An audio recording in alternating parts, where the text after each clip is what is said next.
Doctor, heart എന്ന് പറയുന്നത് അത്രയും ഒരു ക്ലോസ്ഡ് ക്യാവിറ്റി, ഒരു വാരിയലിൻ്റെ അകത്തൊക്കെ അത്രയും ക്ലോസ്ഡ് ആയിട്ടിരിക്കുന്ന ഒരു ക്യാവിറ്റിയിൽ ഉള്ളൊരു ഓർഗനാണ്.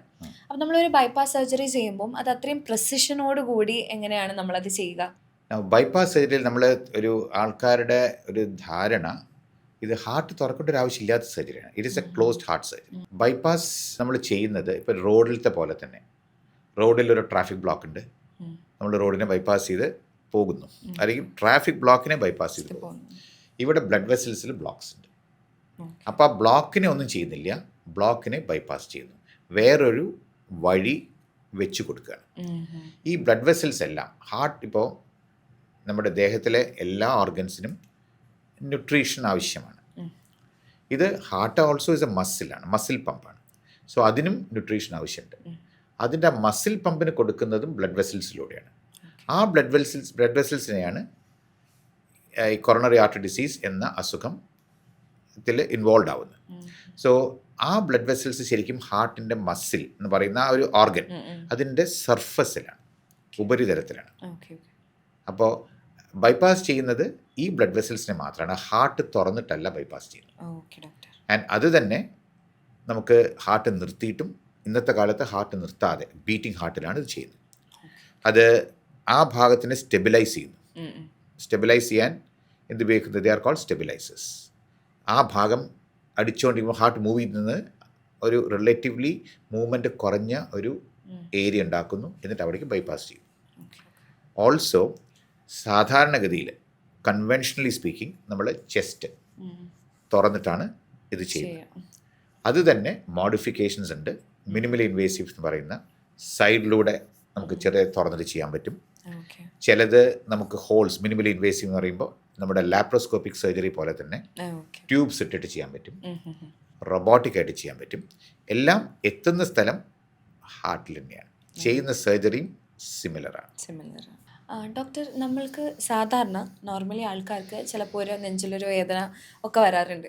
അപ്പം യൂഷ്വലി ആൾക്കാർ എന്താണ്, അത് കുറച്ച് കഴിയുമ്പോൾ ഗ്യാസ് ആയിരിക്കും അല്ലെങ്കിൽ എന്തെങ്കിലും കഴിച്ചതിൻ്റെ ബുദ്ധിമുട്ടായിരിക്കും എന്ന് വിചാരിച്ച് അത് അവോയ്ഡ് ചെയ്യാറുണ്ട്. അപ്പം ഏതൊക്കെ സാഹചര്യത്തിലാണ് നമ്മളതൊരു ക്ലിനിക്കൽ അറ്റൻഷൻ കൊടുക്കേണ്ടത്?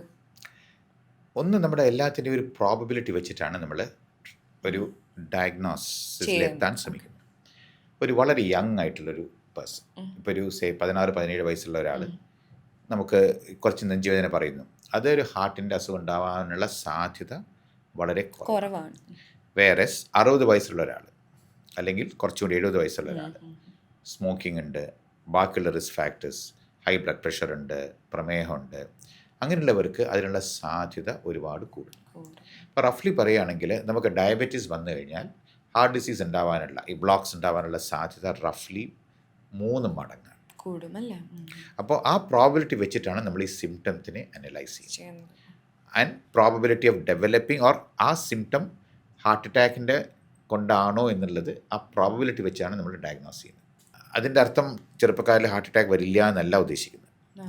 ഓൾസോ ആൾക്കാർ മനസ്സിലാക്കേണ്ട ഒരു കാര്യം, വളരെ കഠിനമായിട്ടുള്ള വേദനയല്ല വെരി ഓഫൺ ഹാർട്ട് അറ്റാക്കിൽ ഉണ്ടാവുന്നത്. നമ്മൾ അസ്വസ്ഥത അല്ലെങ്കിൽ കഴപ്പ് എന്നൊക്കെ പറയില്ലേ, നമുക്ക് എവിടെ നിന്നാണ് വേദന എന്ന് ചോദിച്ചു കഴിഞ്ഞാൽ ഒരു വ്യക്തമായിട്ടുള്ളൊരു സ്ഥലം ചൂണ്ടിക്കാട്ടാൻ ഉണ്ടാവില്ല. ഇപ്പം നമുക്കിപ്പോൾ കയ്യിൽ വേദനയാണെങ്കിൽ എവിടെയാണെന്ന് വെച്ചാൽ ചൂണ്ടിക്കാട്ടാം. ഇതിൽ ഒരു എവിടുന്നോ ഉള്ള ഒരു അസ്വസ്ഥത, വിമ്മിഷ്ടം, ഭയങ്കരമായിട്ട് സ്വെറ്റ് ചെയ്യുന്നു. ഇപ്പോൾ എൻ്റെ വീട്ടിൽ ഞാൻ കണ്ടതാണ്. അപ്പോൾ ഭയങ്കരമായിട്ട് സ്വെറ്റ് ചെയ്യുന്നു, എന്തോ അസ്വസ്ഥത, പക്ഷെ വേദന എന്ന് പറയുന്നില്ല. ആള് ഭയങ്കര ഇറിറ്റേറ്റഡ് ആവുന്നു എന്നല്ലാതെ അതിലേക്കൊന്നുമില്ല. അപ്പോൾ അങ്ങനത്തെയും ഒരുപാട് ഉറപ്പായിട്ടും വരാം. ആൻഡ് മാത്രമല്ല ഡയബറ്റീസ് ഉള്ളവർക്ക് പെയിൻ ഇല്ലാതെ വരാം, താങ്കൾ നേരത്തെ പറഞ്ഞ മാതിരി. അപ്പോൾ സ്വെറ്റ് ചെയ്യുന്ന സമയത്ത് ഡയബറ്റിക് പേഷ്യൻസ് സാധാരണ വിചാരിക്കുക എന്താണ്, ഷുഗർ കുറഞ്ഞു പോയി. അപ്പോൾ ചെക്ക് ചെയ്തു, ഷുഗർ നോർമലാണ്. ഉറപ്പായിട്ടും ഡോക്ടറുടെ അടുത്ത് എത്തണം, ഹോസ്പിറ്റലിൽ എത്തണം. ബിക്കോസ് കോമൺ ആയിട്ട് മിസ്ഡയഗ്നോസ് ചെയ്യുന്ന, ഐ മീൻ നമ്മൾ തെറ്റിദ്ധരിക്കപ്പെടുന്ന കാര്യങ്ങൾ പേഷ്യൻസ്, ഒന്ന് ഈ സ്വെറ്റിംഗ്, രണ്ടാമത് വയറിൻ്റെ അസ്വസ്ഥത, നമ്മൾ ഗ്യാസാണ്, അസിഡിറ്റി ആണെന്നൊക്കെ പറയുന്നത് കേട്ടില്ലേ, അതൊക്കെ ഹാർട്ടിൻ്റെ ഏത് ഭിത്തിനെ ആണ് ഇൻവോൾവ് ചെയ്യുന്നത് അതനുസരിച്ചിട്ടുള്ള സിംറ്റംസ് ആവാം. ചിലവർക്ക് പ്രായമാവുന്ന സമയത്ത് വെറും ക്ഷീണം മാത്രം, എഴുന്നേരുമ്പോൾ ചെറിയൊരു ഗിഡിനെസ് അല്ലെങ്കിൽ ഡിസിനെസ് എന്ന് പറയുക, ഒരു നോർമൽ രീതിയിൽ എക്സ്പ്ലെയിൻ ചെയ്യാൻ പറ്റാത്ത ക്ഷീണം, ഇതൊക്കെ ഹാർട്ട് അറ്റാക്കിൻ്റെ സിംറ്റംസ് ആയേക്കാം. ഓൾസോ ഡോക്ടർ, ഈ ഷുഗറുള്ള ആൾക്കാർ 1-2 ബ്ലോക്ക് ഒന്നും വന്നാൽ അറിയില്ല എന്ന് പറയുന്നത് ഞാൻ കേട്ടിട്ടുണ്ട്. ലൈക്ക് എനിക്കറിയാവുന്ന ഒരാൾ 1-2 ബ്ലോക്ക് വന്നു, ഹോസ്പിറ്റലിൽ അത്രയും വയ്യാതെ പോയ ടൈമിലാണ് 1-2 ബ്ലോക്ക് ഉണ്ട്, ഷുഗർ ഉള്ളതുകൊണ്ടാണ് അറിയാത്തത് എന്ന് പറഞ്ഞിരുന്നു. അപ്പം ഈ ഷുഗറുള്ള അല്ലെ ഡയബറ്റീസ് ഉള്ള ആൾക്കാർ ഇത് കുറച്ചുകൂടെ ഒന്ന് ശ്രദ്ധിക്കേണ്ട ഒരു കാര്യമാണോ? ഡെഫിനറ്റ്ലി. ബിക്കോസ് പക്ഷേ അതിൽ നമ്മൾ ഡയബറ്റിക് പേഷ്യൻസിന് എല്ലാവർക്കും പെയിൻലെസ് ആണ് എന്നല്ല ഉദ്ദേശിക്കുന്നത്. ഏറ്റവും കോമൺ സിംറ്റം പെയിൻ ആണ്. അത് ഡയബറ്റിക് പേഷ്യൻസിലെയും കോമൺ സിംറ്റം ഇതേ ഈ ചെസ്റ്റ് ഡിസ്കംഫർട്ട് തന്നെയാണ്. പക്ഷേ അതിൽ 1% ആൾക്കാർക്ക് ഈ ന്യൂറോപ്പതി, നമുക്ക് കാലിൽ ന്യൂറോപ്പതി വന്നു കഴിഞ്ഞിട്ടുണ്ടെങ്കിൽ നമ്മൾ തൊട്ടാൽ അറിയുന്നില്ല, അല്ലെങ്കിൽ അറിയാതെ ചെരുപ്പ് തെറിച്ചു പോകുന്നു, അതെ, അങ്ങനെയുള്ള പോലെ തന്നെ ഹാർട്ടിൻ്റെയും ന്യൂറോപ്പതിയുടെ ഭാഗമായിട്ട്, ഓട്ടോണോമിക് ന്യൂറോപ്പതി എന്ന് പറയും, അതിൻ്റെ ഭാഗമായിട്ട് വേദന അറിഞ്ഞോളണം എന്നില്ല. അല്ലാതെ എല്ലാ ഡയബറ്റിക് പേഷ്യൻസിനും വേദന ഇല്ലാത്ത ഹാർട്ട് അറ്റാക്ക് ആണ് ഉണ്ടാവുന്നതെന്നല്ല ഉദ്ദേശിക്കുന്നത്. ഡോക്ടർ, ഒരു കാർഡിയോളജിസ്റ്റ് എന്നുള്ള നിലയ്ക്ക് എന്തൊക്കെ കാര്യങ്ങളാണ് ഒരു ഡെയിലി ബേസിസിൽ ചെയ്യുന്നത് ഒന്ന് ഹാർട്ടിനെ ഹെൽത്തി ആക്കി വെക്കാൻ, അല്ലെങ്കിൽ ഓവറോൾ ഹെൽത്തി ആയിട്ടിരിക്കാൻ വേണ്ടിയിട്ട്? വളരെ സിമ്പിളായിട്ടുള്ള കാര്യങ്ങൾ ചെയ്യേണ്ടതുള്ളൂ. ഒന്ന്, വളരെ ഹെൽത്തി ആയിട്ടുള്ള ലൈഫ് സ്റ്റൈൽ. അതുകൊണ്ട് എന്താ നമ്മൾ ഉദ്ദേശിക്കുന്നത്? ഡയറ്റ് ക്ലീൻ ആവണം. അതെ, ഡയറ്റ് ക്ലീൻ ആവണം എന്ന് പറഞ്ഞാൽ നമ്മൾ ഫാസ്റ്റ് ഫുഡ് കഴിയുന്നത് കുറയ്ക്കണം. ഓയിലി ആയിട്ടുള്ളത്, നമ്മൾ സ്വിഗ്ഗിയിൽ ഓർഡർ ചെയ്ത് കഴിക്കുന്ന അങ്ങനെയുള്ള ഭക്ഷണങ്ങൾ കഴിയുന്നത്ര കുറയ്ക്കുക. കുറച്ചുകൂടി നാച്ചുറൽ ആയിട്ടുള്ള ഫുഡ്. അപ്പോൾ ധാരാളം ഫ്രൂട്ട്സ് കഴിക്കുന്നു, വെജിറ്റബിൾസ് കഴിക്കുന്നു, സലാഡ്സ് കഴിക്കുന്നു, പിന്നെ ഫിഷ് കഴിക്കുന്നു, ചിക്കൻ കഴിക്കാം, ഡീപ്പ് ഫ്രൈ ചെയ്യാതെ. സിമിലർലി വ്യായാമം, റെഗുലർ ആയിട്ടുള്ള ഒരു അറ്റ്ലീസ്റ്റ് നമ്മളിപ്പം സാധാരണ കാണുന്നത് വ്യായാമം എന്ന് പറയുമ്പോൾ ചിലർ രാവിലെ എക്സസൈസ് ചെയ്യുന്നു, അതിനുശേഷം പിന്നെ വെറും ഇരുത്തം മാത്രം. അതല്ല നമ്മൾ ഉദ്ദേശിക്കുന്നത്. Including movement at the work place, exercise at the work place. ഒരു ടേബിളിൽ നിന്ന് അടുത്ത റൂമിൽ പോകുന്നു, അങ്ങനെയുള്ള കീപ്പിംഗ് യുവർ സെൽഫ് ആക്റ്റീവ്, അത് വളരെ ഇമ്പോർട്ടൻ്റ് ആണ്. പിന്നെ നമ്മുടെ വെയിറ്റ് ശ്രദ്ധിക്കുക, വെയിറ്റ് കൂടാതെ നോക്കുക. ഭക്ഷണക്രമം പ്ലസ് എക്സസൈസ് ഉണ്ടെങ്കിൽ അത് ഒരു പരിധി വരേക്ക് നടക്കും.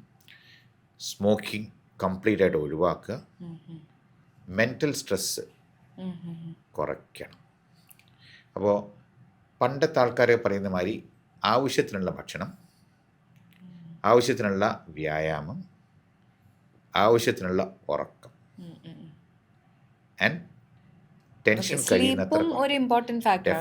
ബിക്കോസ് സ്ലീപ്പിൻ്റെ ഒരു ഗുണം എന്താണെന്ന് വെച്ചാൽ നമ്മുടെ എല്ലാ സിസ്റ്റത്തിനെയും, അല്ലെങ്കിൽ ഒരുപാട് സിസ്റ്റത്തിനെയും നമ്മൾ അതിനുള്ള റെസ്റ്റ് കൊടുക്കുകയാണ് ചെയ്യുന്നത്. അപ്പോൾ സ്ലീപ്പ് ഈസ് ഇമ്പോർട്ടൻറ്റ്.